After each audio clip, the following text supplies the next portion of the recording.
Le mec qui est en train de souffrir là, c'est moi. Et voici l'histoire de mon premier tatouage.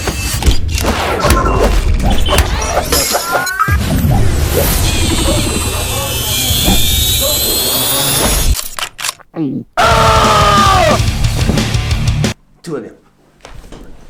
Se faire tatouer, c'est pas anodin, et c'est même super flippant quand tu y réfléchis un petit peu. Déjà, tu prends un corps, une sorte de machine style machine à coudre portable, de l'encre, et tu injectes de l'encre directement sous la peau pour que ça reste toute la vie. À peu de choses près, c'est ça. Le tatouage a connu une grande évolution au cours du temps. Il a d'abord servi à soigner, puis à honorer des divinités ou à punir des criminels. Ça, c'est le côté gangster. Mais aujourd'hui, le tatouage est plutôt assimilé à un phénomène de mode et pour ça, pas besoin d'aller chercher bien loin. Salut beau ténébreux, ils sont sympas tes tatouages. Ouais, mais toi t'en as pas. Bouffon va. Les sportifs, les acteurs, les chanteurs, vos potes, tout le monde y passe. Le corps est hyper investi dans la société de consommation actuelle, d'où cet intérêt soudain de l'orner ou le parer. Selon des statistiques de Pétaouchnok, plus de 10% des Français sont tatoués. Sur Instagram, je vous ai demandé de m'envoyer quelques photos de vos tatouages si vous en aviez, et j'ai reçu des centaines et des centaines de photos. Alors, il y en a pour tous les goûts, des gros, des petits, des colorés, des noirs et blancs, puis j'ai reçu ça. Non, c'est une blague.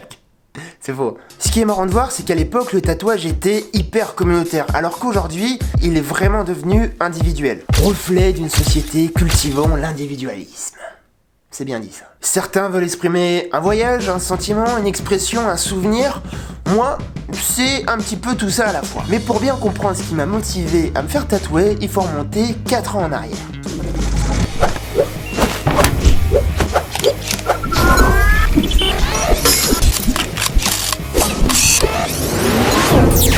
Tous les soirs, c'est la même chose depuis plus ou moins 4 ans. Je finis ma journée de taf, je rentre, je me pose et je check des tatouages sur Instagram. J'abuse un petit peu quand je dis tous les soirs, mais c'est plus ou moins très souvent. Très. Mais en 4 ans, je me suis rendu compte de plusieurs choses. Premièrement, c'est que je voulais vraiment me faire un tatouage. C'est quand même important quand tu penses que le tatouage va rester toute ta vie sous ta peau. Deuxièmement, je likais toujours le même style de photo. Donc, on va dire que je savais plus ou moins dans quelle direction artistique aller. Et 3, je voulais absolument passer par un artiste tatoueur et surtout pas me rendre dans un salon de tatouage en disant « Je veux celui-là, celui-là, en feuilleton, là, les trucs. » Non, ça c'est pas pour moi. Mais il y a un truc que j'avais pas identifié. La douleur. Putain que ça fait mal. Alors, cette zone près du coude, elle est toujours plus sensible. Ah, ça picote, hein. Ouais. Ouais, mais il faut le temps que ça se... Parce que ça picote ou ça fait mal? Ça picote, pour l'instant on n'est pas sur la douleur. Alors, je suis plus ou moins les mecs qui ont le même style.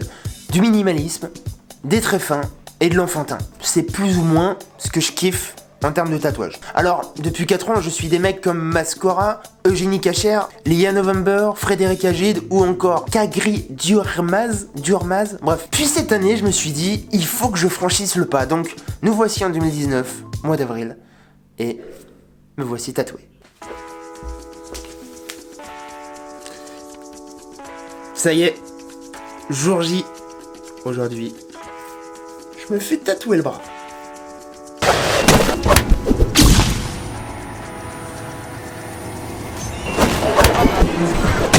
Street View, on est en train de passer sur Google, ça c'est bon. Ça va? Ouais. Non, ça va. Oh, today is the day, hein. Voilà. Je me suis donc rapproché de Frédéric Agide. Son antre est caché dans la piscine d'une ancienne maison close. Je vous jure que c'est vrai. J'adore vraiment son espace de travail qui se rapproche plus d'un atelier d'artiste que d'un salon de tatouage. Alors Frédéric, au-delà d'être tatoueur, c'est un artiste comme je vous l'ai dit, ou même un conteur. Son créneau, raconter une histoire au travers d'un dessin, et je vous jure qu'il est très bon là-dedans. En même temps, c'est un petit peu pour ça que je l'ai choisi. Tiens, regarde, si je te montre ses différentes créations, ça se voit direct.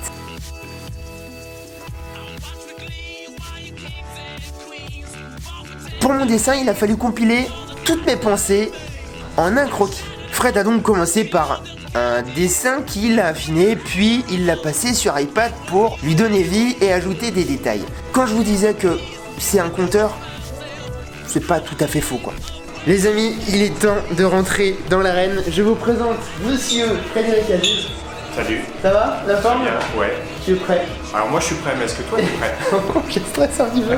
Pour vous parler un petit peu de ce projet, moi ce que je voulais en fait il y a 3-4 ans, je voulais quelque chose tu vois juste pour le visuel, juste pour le style. Oui.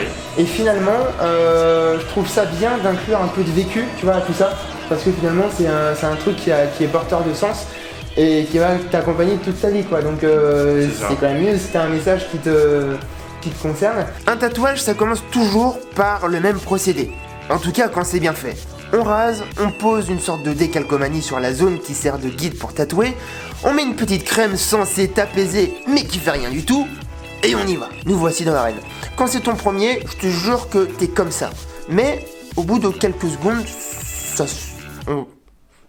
ça se passe quoi. L'aiguille, tu vois, elle monte et elle descend entre 120 et 150 fois par seconde. Donc en fait je la place sur la peau et tu vois il suffit de faire ça, puis je me déplace, je vais démarrer doucement, on va faire d'abord des petits traits, progressivement, et puis... Ah, c'est bien. Est-ce qu'on est prêt? Donc je mets de l'encre. Bon bah c'est parti. Alors cette zone près du coude, elle est toujours plus sensible. Ah, ça picote hein. Ouais. Ouais mais il faut le temps que ça se... Ici, on trouve quelques exemples de mon dessin. Ouais. Est-ce que tu peux nous en parler et surtout nous dire un petit peu comment t'en es arrivé là? Le dessin c'est ça. Yes. Alors on va pas le faire là, hein. Mais l'idée c'est de montrer alors. On a beaucoup parlé. Alors, tu me demandais comment je travaille. Ouais. Ma façon de travailler, elle est très simple. C'est le choix que tu as fait en venant me voir. Donc, l'idéal, c'est vraiment de venir me voir, d'échanger. Alors, ça peut se faire par téléphone, par mail, tout s'accumuler. Okay. De me raconter quelque chose qui te tient à cœur. Enfin, ce qui définit vraiment ta personnalité. Ça peut être un événement heureux, malheureux, que sais-je. D'accord. Et en fait, je n'ai fait que accompagné par le dessin, ce que toi tu m'avais raconté. Ouais. Et qu'est-ce que tu m'avais raconté? Tu m'avais raconté l'enfance avec le bégaiement, qui est symbolisé par cette petite bestiole, ici. Tu m'as raconté, toi, qui tu es, avec l'appareil photo, non, qui est là, la caméra, que tu avais fait des tas d'aventures complètement différentes et toutes plus merveilleuses et extraordinaires les unes des autres. Ouais. On a ici un hélicoptère, on a le globe parce que tu voyages beaucoup, on a une sorte de, comment on peut appeler ça, la notion du temps avec le soleil, on a la navette spatiale, on a le ciel qui potentiellement pourrait être une limite mais n'en est pas pour toi, n'est pas une pour toi en tout cas, et on a la Lune ou une planète, enfin en tout cas l'espace, pour dire que en fait rien ne te freine dans tes aventures. Voilà. Très globalement et schématiquement, en vrai, il y a un petit peu plus de subtilité. D'accord. Et cette subtilité, c'est aussi toi qui l'apportes et qui la traduit à travers tes différents reportages. Bon, dernière question avant de s'y mettre. Est-ce que ça fait mal ici là? Non, les tatouages, ça fait pas mal. Est-ce que ça va, je pense? C'est une légende. Moi, j'en ai un là, mais ça faisait pas mal du tout. Ni là, ni là, ni là, ni là, ni là. Ça fait mal nulle part en vrai. Oui, ça fait pas mal. Bien sûr. Oui. Fred a déjà commencé par faire la forme globale, ce qui a pris déjà une bonne heure et demie. Ici, il a alterné entre point, ligne et pointillé. Pour être franc, cette première heure et demie, ça passait, c'était tenable. Par contre, on a fait une petite pause pour aller manger un sandwich. Après, c'était une toute autre paire de manches.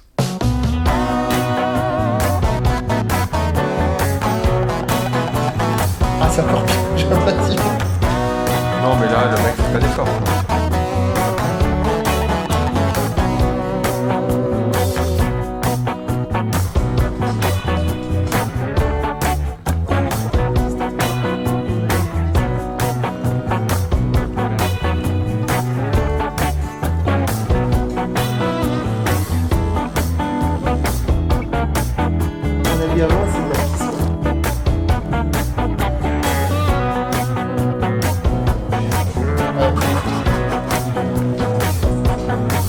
Bon, il reste une ligne. Une ligne, Fred. Allez. Et là, c'est les bras. Ça tue en plus. C'est fini. Putain, j'en peux plus. Ça tue. Je vais te faire un coup de mousse. Je vais répondre tout de suite à la question. Est-ce que c'est douloureux? Oui, c'est douloureux. Non, par contre, ça a vraiment de la gueule, quoi. Je suis trop content. Bon bah tant dur. mieux. Ouais. Pour rien. Voilà. Bref, je me suis fait tatouer. Les amis, j'espère que cette vidéo vous a plu. Dites-moi si vous êtes tatoué, si vous ne l'êtes pas, si vous avez envie, si vous avez peur. On échange comme d'habitude en commentaire. On se dit à très vite pour une prochaine vidéo puisqu'il y a des belles choses qui arrivent, dont la vidéo setup que vous attendez tous avec impatience. Donc je vais vous montrer les coulisses de studio, tout ce que j'ai, tout mon nouveau matos parce que il y en a beaucoup. Donc les amis, je vous laisse mettre un petit pouce bleu, vous abonner, activer la cloche si ça vous chante. Et on se dit à la semaine prochaine. Tchuss.